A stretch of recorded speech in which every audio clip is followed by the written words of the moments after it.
विश्वावसु की कथा का आरंभ। शौनक जी बोले, हे सूत जी, विद्वानों में प्रायः यह चर्चा सुनने को मिलती है कि विश्वावसु ने प्रभु विश्वकर्मा का पूजन किया था।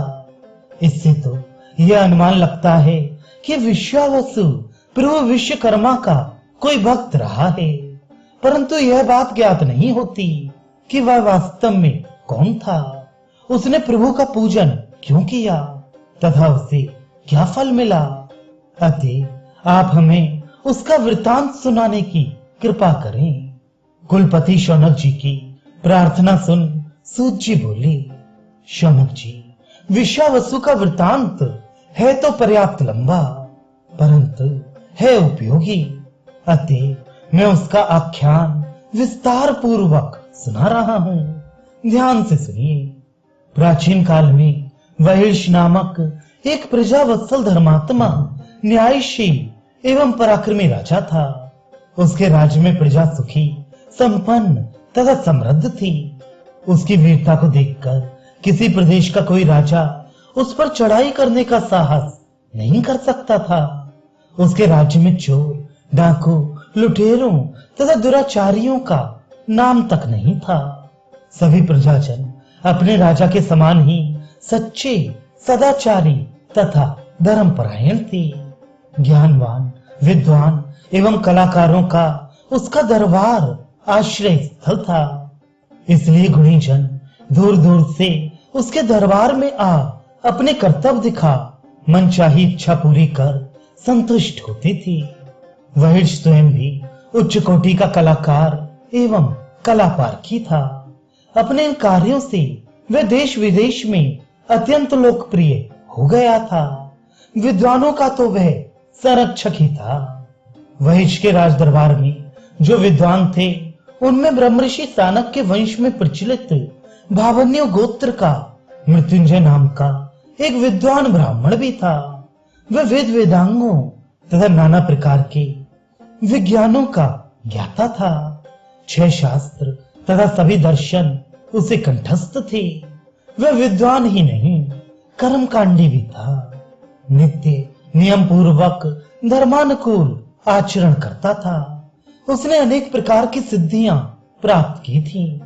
वह इन सिद्धियों के बल पर बड़े अद्भुत कार्य करके लोगों को चकित कर देता था। उसके इन्हीं गुणों पर रीझ कर राजा ने उसे आचार्य तथा राजपुरोहित का पद प्रदान किया।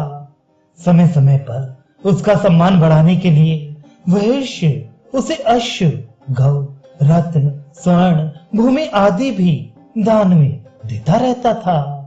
मृत्युंजय के वंश में शतमन्यु, चतुर्भद्र, सत्यक आदि गोत्र प्रवर्तक महापुरुष हुए हैं। तो मधु, माधव, सुनंद, प्रबोधक आदि शास्त्र प्रवर्तक भी हुए हैं। इन शास्त्र प्रवर्तकों ने संसार में सब प्रकार के शिल्प शास्त्रों का प्रचार किया। इन्हीं मृत्युंजय का पुत्र सीमंत तथा पौत्र विश्वावसु था। विश्वावसु जन्म से ही अपंग था। ना वह हिल-डुल सकता था और ना अपनी अकड़ी हुई उंगलियों से किसी वस्तु को पकड़ ही सकता था। उसमें देखने तथा सुनने की सामर्थ्य भी नहीं थी।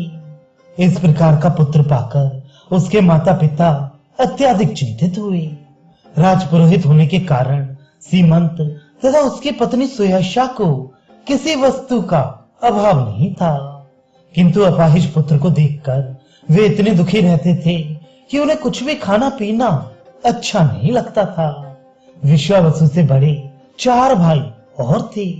सीमंत दंपत्ति जानता था कि हम लोग जितने लगन और स्नेह से अपने इस अपाहिज पुत्र की देखभाल कर रहे हैं, उतने लगन से इसके भाई भाभी कदापि नहीं करेंगे। उनके बाद इसका क्या होगा, इसी चिंता में वे घुले जाते थे। किंतु चिंता में घुलने के अतिरिक्त वे कुछ भी कर नहीं सकते थे। अनेक बार विश्वावसु चाहता था कि वह कुछ बोले, किंतु प्रयत्न करके भी वह बोल नहीं पाता था। कुछ अस्पष्ट शब्द उसके मुख से निकलते, परंतु उनका अभिप्राय कोई समझ नहीं पाता था। माता पिता को विश्वावसु की सेवा शुश्रूषा करते देख उसके बड़े भाई भी उसका हाथ बटाते, किंतु उससे उन्हें संतोष नहीं होता था। वैसे वे चारों पुत्र शिल्प शास्त्र के पूर्ण पंडित थे। शिल्प कार्य में अपने पिता को पूरा सहयोग भी देते थे। अपने पिता के साथ राज दरबार में भी जाते थे। फिर भी अपने अपाहिज पुत्र के संदर्भ में वे उनकी सेवाओं से संतुष्ट नहीं था। विश्वावसु अपाहिज, गूंगा तथा अंधा होते हुए भी माता पिता की चिंता से अवगत था। वे चाहता था कि किसी प्रकार से वे अपने माता पिता को अपनी चिंता से मुक्त कर दे, किंतु ऐसा करना उसके सामर्थ्य से बाहर था, क्योंकि वह शारीरिक अक्षमता के कारण चाह कर भी कुछ कर नहीं सकता था। उसने अपने आप को प्रभु की दया पर छोड़ दिया था। एक बार सीमंत इलाचल की यात्रा पर जाने का निश्चय करके सुयशा से बोला, हे प्रिय, मैंने अपना संपूर्ण जीवन राजा की सेवा में अर्पित कर दिया, जिसके बदले में उसने मुझे प्रचुर द्रव्य देकर संतुष्ट भी किया। अब मेरे चारों पुत्र इस योग्य हो गए हैं कि वे मेरी अनुपस्थिति में मेरा कार्य संभाल सकें। मैं चाहता हूं कि अपना यह धन धार्मिक कार्यों में व्यय करूं, जिससे अपना लोक परलोक सुधर सके। इस विषय में तुम्हारा क्या मत है? सीमंत के वचन सुन सुयशा बोली, हे नाथ, स्त्री के लिए उसका पति ही परमेश्वर होता है। पति की इच्छा ही पत्नी के लिए आदेश होती है। अतएव स्वामी, आपकी इच्छा से मैं पूर्णतया सहमत हूँ। आपका जो विचार हो स्पष्ट कहें, उसके अनुकूल आचरण करने में मैं अपना सौभाग्य समझूंगी। पत्नी की यह बात सुनकर सीमंत ने कहा, प्रिय, तुम सचमुच सच्ची पतिव्रता हो। तुम्हें पाकर मैं धन्य हूँ। नीति शास्त्र तुम्हारी जैसी नारियों को ही पूजने की आज्ञा देता है। नारी का स्थान सचमुच महान है। उसके अनेक रूप हैं। जब वह अपने पति को भोजन कराती है तो वह माता के समान होती है। जब वह परामर्श देती है तो वह मंत्री का कार्य करती है। शयन समय वह पति को रिझाने वाली कामोन्मत्त अप्सरा के सदृश होती है। निराश पति को प्रेरणा देने के लिए वह शक्ति बन जाती है। विपत्ति के समय वह सच्चे मित्र होती है। अतः वह पति के लिए अनेक रूपों में सहायक सिद्ध होती है। अतः तुम मेरा प्रस्ताव सुनकर एक सच्चे मित्र की भांति मुझे परामर्श दो। मेरा विचार है कि मैं तुम्हारे साथ इलाचल की यात्रा करके अपने एकत्रित धन का चौथाई भाग धार्मिक कार्यों पर व्यय करूं। इस विषय में तुम्हारा क्या मत है? सोच समझ कर बताओ। सुयशा बहुत दिनों से इलाचल की यात्रा करना चाहती थी, परंतु पति को राजकाज में अधिक व्यस्त देख अपनी इच्छा व्यक्त करने में संकोच करती थी। पति के मुख से अपने मनोनुकूल प्रस्ताव सुनकर उसने तत्काल अपनी सहमति दे दी। जाने का निश्चय हो जाने पर राजकाज का भार सबसे बड़े पुत्र को तथा यजमानों का कार्य 3 पुत्रों को सौंपकर सीमंत, सुयशा तथा विश्वावसु को साथ लेकर यात्रा पर चल पड़ा। इलाचल उसके नगर से 60 कोस दूर था। अतएव उसने मार्ग की आवश्यकताओं एवं विश्वावसु की सुविधा के लिए समस्त आवश्यक वस्तुएं अपने साथ ले ली। इस यात्रा पर विश्वावसु विशेष रूप से प्रफुल्लित एवं आनंदित था। ऐसा उसकी भाव मुद्राओं से स्पष्ट हो रहा था। पुत्र को प्रसन्न देखकर सीमंत एवं सुयशा भी अलौकिक आनंद का अनुभव कर रही थी।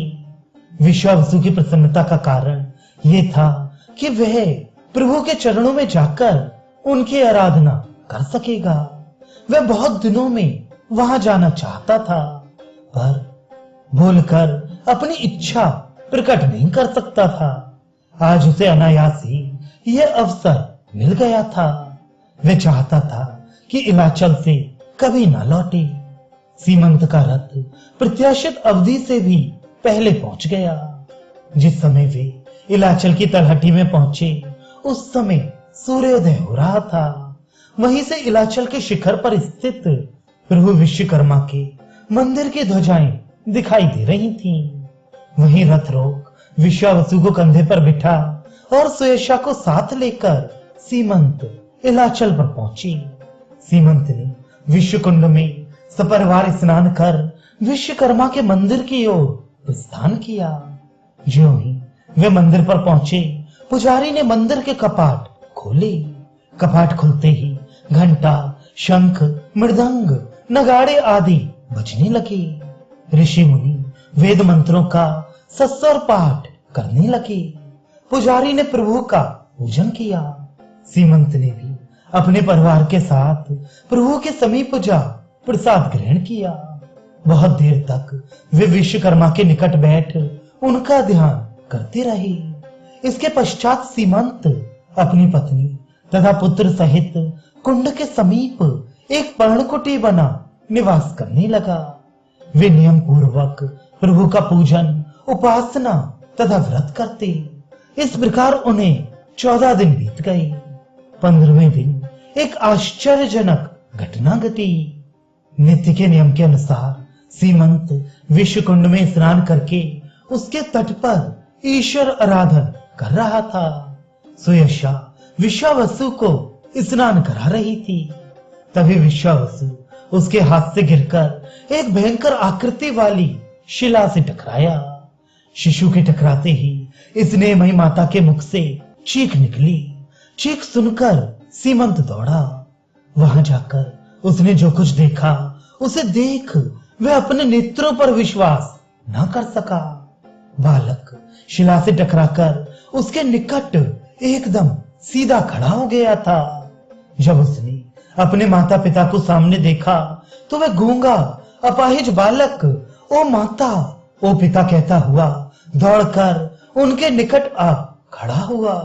अब सीमंत तथा सुयशा के आश्चर्य का ठिकाना नहीं था। उन्होंने बालक को उठाकर हृदय से लगा लिया। उसके शरीर में चोट आना तो एक ओर वह अत्यंत सुंदर स्वरूपवान बालक बन गया था, जो बोल सकता था, सुन सकता था तथा देख सकता था। इस चमत्कार को देखकर दोनों पति पत्नी विश्वावसु को लेकर प्रभु के मंदिर में गए। आज उनके व्रत का अंतिम दिन था। उन्होंने आनंद पूर्वक व्रत का समापन कर याचकों को जी खोलकर दान दक्षिणा दी। फिर उन्होंने निश्चय किया कि आज की रात पर्णकुटी में बिता प्रातः होते ही अपने नगर को चल देंगे। यह उनका मनोरथ सफल हो चुका था। जब विश्वावसु ने माता पिता से घर लौटने का निश्चय सुना तो वह उनसे बोला, हे माता, हे पिता, आपके मेरे ऊपर इतने अधिक अनुग्रह हैं कि मैं जीवन भर आपकी सेवा करके भी आपके ऋण से उऋण नहीं हो सकता। माता ने मुझे अपने उदर में रखकर महान कष्ट सही। उनसे भी अधिक कष्ट उन्होंने तथा आपने 12 वर्ष तक मेरी अपाहिज अवस्था में सेवा करके उठाई। उन सबके बदले में मैं आपकी जितनी सेवा करूं कम है। किंतु मेरा मन इस समय इलाचल पर ही रहकर प्रभु की सेवा करने का है। मैं आपसे प्रार्थना करता हूं कि आप मुझे यहाँ प्रभु की सेवा में छोड़ जाएं, जिससे मैं अपना जीवन सफल कर सकूं। यदि प्रभु की इच्छा हुई तो मैं फिर आपकी सेवा में उपस्थित हो जाऊंगा। यदि आपको दुख ना हो तो कृपा करके मेरी अभिलाषा अवश्य पूरी करें। पहले तो उन्होंने ममता के वशीभूत हो पुत्र को वहां छोड़ने में संकोच किया, किंतु उसके सशक्त आग्रह को देखकर वे विश्वावसु को इलाचल पर छोड़कर चले गए। रास्ते भर पति पत्नी प्रभु की अद्भुत लीला पर विचार करते रहे। वे सोच रहे थे कि आज से 1.5 मास पूर्व हम इसी नगर से अपने गूंगे अपाहिज पुत्र को लेकर चले थे। आज वही पुत्र प्रभु की सेवा में लगा उनका गुणगान कर रहा है। प्रभु की कैसी विचित्र लीला है। उनकी माया का पार कौन पा सकता है। घर पहुंचकर उन्होंने ब्राह्मणों को भोजन कराया तथा याचकों को मुक्त हस्त से दान दिया। विश्वावसु के स्वस्थ होने का समाचार जो भी सुनता चकित रह जाता और फिर प्रभु का गुणगान करने लगता था।